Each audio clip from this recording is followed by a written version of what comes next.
waters are fast-moving. Unlike other big rallies, Bit earlier at about 7 a.m. A group from the Coast Guard. Welcome to #PHVote 2013. Today on Rappler, the Philippines tells its citizens in Thailand to prepare to evacuate after the military declares martial law. Napoles asks for an extended hospital stay to finish her affidavit in the pork barrel scam. And Senator Enrile says he's confident the senators implicated in the corruption scandal will be vindicated.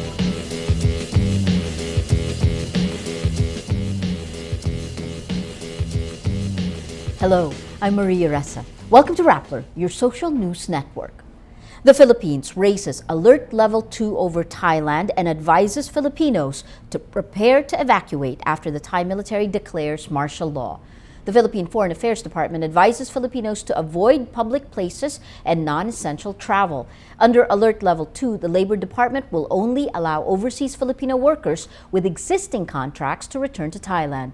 Thailand's army declares martial law Tuesday to restore order after months of deadly anti-government protests. They insist the move is not a coup, but Thailand's caretaker government says it was not informed about the move. A top aide says the government is holding a special meeting in a safe house. Thailand's army chief also orders the censorship of the media, stopping media outlets from, quote, reporting or distributing any news or still photographs detrimental to national security. The dismissal of Prime Minister Yingluck Shinawatra earlier this month sent tension soaring in Thailand, which has endured years of political turmoil. Thailand has been without a fully functioning government since December. Jaene Zaplan will be back in her Laguna detention center before the week ends. Judge Elmo Alameda of Makati Regional Trial Court Branch 150 orders police to return Zaplan to Fort Santo Domingo by May 23. Zaplan was transferred to the Makati Hospital in late March for surgery to remove a mass in her uterus. She was detained in Laguna for serious illegal detention charges filed by her former aide turned pork barrel scam whistleblower, Ben Hurloy. Zaplan's lawyers earlier asked the court for an extended hospital stay so she could recover from her surgery and finish her affidavit on the pork barrel scam. Her lead counsel, Stephen David, says Zaplan needs a conducive place to finish her list of individuals implicated in the scam and her affidavit. So, just imagine how can we finish that if she will be detained in Fort Santo Domingo. We are not allowed our staff are not allowed to stay more than 4:30. So the documents that will be brought there will be voluminous. Pero kasi we have more than 100 lists, di ba?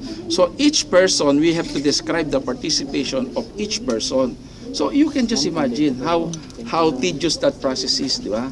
How many documents, volumes of documents that we have to review. We cannot be careless in just accusing people getting involved in these things without us getting concrete evidence to support that. But Alameda says this was a concern of the anti-graft court, not the Makati Regional Trial Court. Unlike Senators Bong Revilla and Jinggoy Estrada, Senator Juan Ponce Enrile says he isn't bothered by the possibility of his arrest. He says he's able to sleep soundly, eat a hearty breakfast, and even exercise. He's confident the senators implicated in the corruption scandal will win the case. Enrile adds he's not stressed about the charges against him. You don't get stressed out. No, what for? You get stressed out only if you are guilty. O, di ba? Why should I get stressed out? Pero hindi po I know myself. I know what we did. My office, I think, is blameless. I'm confident that in a fair trial, in a fair court, and I'm sure our courts are going to be fair about this, I'll have a fair chance of winning the case. Enrile also refutes Senator Miriam Santiago's accusations that he is behind the release of several versions of the so-called Napoles list, or the list of officials colluding with alleged scam mastermind Jaene Zaplan. As politicians and the media get caught up in the list, Enrile says he prefers to study the case against him. Enrile, Estrada, and Revilla face plunder charges for allegedly conniving with Napoles to funnel public funds to fake NGOs in exchange for kickbacks. The Commission on Higher Education, or CHED, approves the tuition hike in 171 private colleges and universities in the Philippines. CHED says 361 schools sent letters of intent to raise school fees, slightly lower than the 451 schools in 2013. CHED chairperson Patricia Licuanan says the disasters that hit the Philippines last year may be the reason for the decrease in petitions. Licuanan also says schools hit by Typhoon Yolanda or Haiyan did not file for intent to raise fees. State universities are also not increasing their fees this year. A Filipino group of hackers known as Anonymous Philippines claims responsibility for the hacking of 195 Chinese websites. Each hacked site takes a shot at China's claim on maritime territories and displays this message: stand against oppression, say no to China's bullying. Earlier this month, Chinese fishermen were arrested off the coast of Palawan for poaching. This comes in the middle of rising tensions between the Philippines and China over territorial disputes in the South China Sea or the West Philippine Sea. It's not the first time Anonymous Philippines hacked websites to protest controversial issues. In 2012, the group hacked Philippine government websites to protest the cybercrime law. Get ready for the hottest days of 2014. Temperatures are expected to rise on May 21 and 22. On these days, temperatures may go past 37 degrees Celsius. Since April, summer temperatures hovered between 35 to 37 degrees Celsius in different parts of the Philippines. Energy Secretary Jericho Petilla says the spike in temperatures is expected to drive demand for power. Adding to the pressure on energy is the World Economic Forum on East Asia to be held in Manila from May 21 to 23. This comes at a time when the energy supply for Luzon is below normal.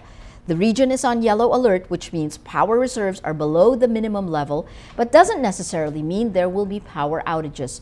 But the Energy Department says the situation might become critical if power plants malfunction. Petilla says, quote, "It's difficult to say when a red alert will happen because it will depend on how many plants will shut down unexpectedly." Let's now look at Rappler's Wrap for today, a list of the 10 most important events around the world you shouldn't miss. At number 3, the U.S. charges 5 Chinese Army officers with hacking into American companies. The U.S. says the Chinese officers stole trade secrets from 5 companies and a labor union. The FBI says the hacking caused significant losses to the companies. Chinese officials deny the allegations and say the move would hurt U.S.-China relations. The indictment named members of Unit 61398 of the Chinese People's Liberation Army, said to be the top hacking team of China, as conspirators. The charges are seen to be largely symbolic. At number 4, an international crackdown by the FBI and police brings more than 90 arrests of alleged cyber criminals around the world, including the co-creator of malware Blackshades, also called the creepware. It's used to hijack computers remotely and turn on webcams, access hard drives, and steal passwords. Miss Teen USA Cassidy Wolf was one of the well-publicized victims. In 2013, Wolf received an email containing nude photos of her, obviously taken in her bedroom from her laptop. The email sender demanded more nude photos and a sex show via Skype.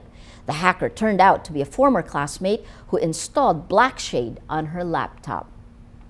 At number 9, for years, crime investigators used microscopic hair analysis to prove a suspect was at the scene of the crime.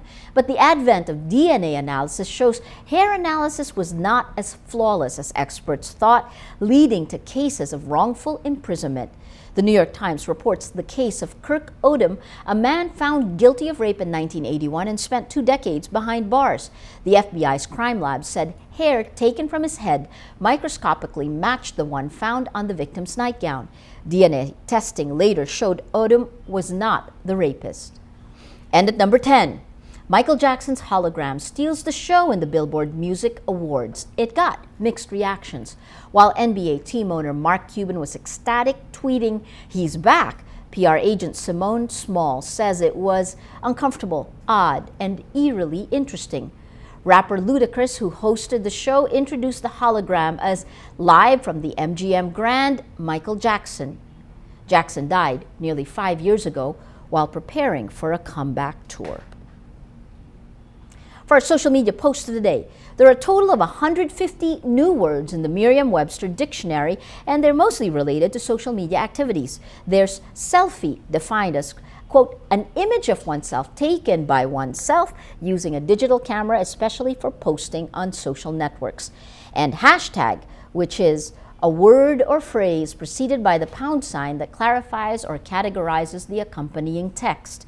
There's the tweet, who is a person who uses the Twitter online message service to send and receive tweets, and unfriend, which is to remove someone from a list of designated friends on a person's social networking website.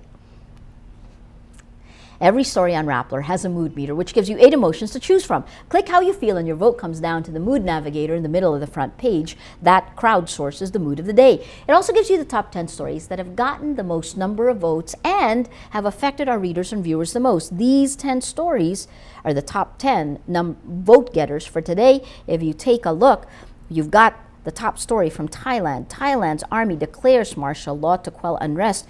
Interestingly enough, you have 1% angry, 2% amused, 7% sad, 13% afraid, and a whopping 76% happy. The Philippines and Indonesia agree to draw the sea boundary. You have 33% happy and 58% inspired. An interesting 4% amused. That blue bringing out the mood of the story that's gotten the most number of votes in the last 24 hours. Filipino hackers deface Chinese websites. 27% happy, 53% amused. Bringing out the mood of the day. Today, most people are amused. Well, that is Rappler's Newscast for today, Tuesday, May 20th, 2014. Visit Rappler.com and watch our newscast Monday to Friday. Tell us how you feel on our mood meter and help us crowdsource the mood of the day. I'm Maria Ressa. As we say at Rappler, tomorrow begins today.